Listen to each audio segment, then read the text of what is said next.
Selamat datang kembali dengan saya Eka Nur Aziza pada pembelajaran psikologi komunitas dengan tema perubahan sosial dalam komunitas. Adapun tujuan pembelajaran kita pada kali ini yaitu yang pertama mengenai pembangunan dan perubahan komunitas, dan yang kedua tentang situasi sosial kelas bawah. Sebelumnya perlu teman-teman ketahui, pembangunan komunitas merupakan proses strategis serta upaya sistematis untuk meningkatkan kualitas hidup anggota komunitas melalui pengembangan ekonomi, sosial, dan infrastruktur. Tujuannya untuk memberdayakan masyarakat dan meningkatkan kesejahteraan. Adapun contoh dari pembangunan komunitas dalam bidang pendidikan dan pelatihan.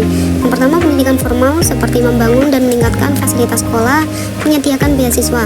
Yang kedua, pelatihan keterampilan seperti mengadakan kursus, membuatkan BLK atau balai latihan kerja untuk pemberdayaan serta peluang kerja bagi anggota komunitas. Selanjutnya ada pendekatan pembangunan komunitas. Yang pertama yaitu pendekatan partisipatif, melibatkan anggota komunitas dalam proses perencanaan dan memastikan bahwa kebutuhan dan aspirasi mereka diperhatikan. Yang kedua, pendekatan berbasis aset, asset development, menggunakan kekuatan dan sumber daya lokal untuk memecahkan masalah.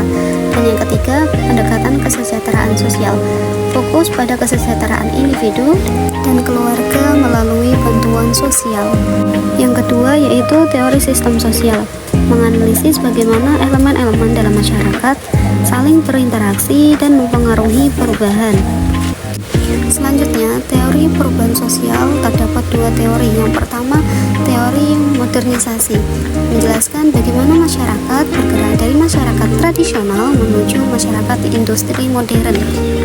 Perlu diketahui tadi sudah dijelaskan mengenai pembangunan komunitas, sekarang tentang perubahan komunitas, yaitu transformasi dalam struktur sosial, ekonomi, dan budaya komunitas seiring dengan perubahan waktu. Perubahan ini dapat disebabkan oleh berbagai faktor internal dan eksternal, contohnya seperti urbanisasi atau perubahan iklim, karena hal tersebut dapat mempengaruhi struktur dinamika komunitas. Perlu diketahui, adanya perubahan sosial pasti ada faktor yang mempengaruhi. Yang pertama yaitu ekonomi. Perubahan dalam ekonomi lokal ataupun global seperti krisis ekonomi atau inovasi teknologi, hal tersebut sangat signifikan mempengaruhi perubahan sosial dalam komunitas. Yang kedua yaitu sosial dan budaya seperti faktor migrasi, perubahan demografi, dan perubahan nilai-nilai sosial. Yang ketiga yaitu teknologi, kemajuan teknologi yang mempengaruhi cara hidup seseorang, bekerja, dan berinteraksi. Dan yang terakhir yaitu lingkungan. Isu lingkungan seperti perubahan iklim yang sangat mempengaruhi kondisi hidup dan aktivitas komunitas atau seseorang. Nah, selanjutnya yaitu situasi sosial kelas bawah, kelompok masyarakat yang seringkali memiliki posisi yang kurang menguntungkan entah dalam struktur sosial dan ekonomi. Adapun karakteristik sosial kelas bawah yaitu kemiskinan ekonomi.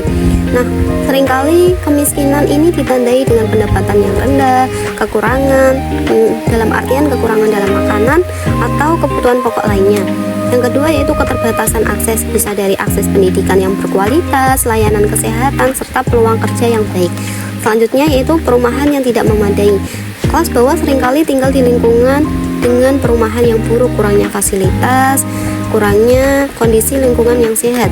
Selanjutnya yaitu mobilitas sosial terbatas, di mana kemampuan untuk berpindah ke kelas sosial yang lebih tinggi seringkali lebih rendah ke kelas bawah karena berbagai hambatan struktural dan sistematik. Faktor penyebab situasi sosial kelas bawah, yang pertama ketidaksetaraan ekonomi, yang kedua keterbatasan pendidikan dan keterampilan, yang ketiga diskriminasi dan stigma sosial, dan yang terakhir kebijakan sosial yang tidak memadai. Oke, selanjutnya yaitu dampak dan konsekuensi sosial kelas bawah. Yang pertama yaitu kesehatan buruk. Nah, kondisi ekonomi yang buruk seringkali berhubungan dengan kesehatan yang lebih buruk dengan tingkat penyakit yang lebih tinggi. Yang kedua yaitu pendidikan yang tidak memadai. Anak-anak dari kelas bawah mungkin menghadapi kesulitan dalam mendapatkan pendidikan yang berkualitas yang dapat menghambat peluang mereka di masa depan. Yang ketiga yaitu stigma sosial. Anggota kelas bawah sering menghadapi stigma sosial yang dapat mempengaruhi harga diri mereka dengan cara mereka diperlakukan oleh masyarakat. Yang terakhir yaitu ketidakstabilan sosial. Nah, ketidaksetaraan ekonomi dan sosial dapat menyebabkan ketidakstabilan sosial, termasuk konflik dan ketegangan antara kelompok dan masyarakat yang berbeda.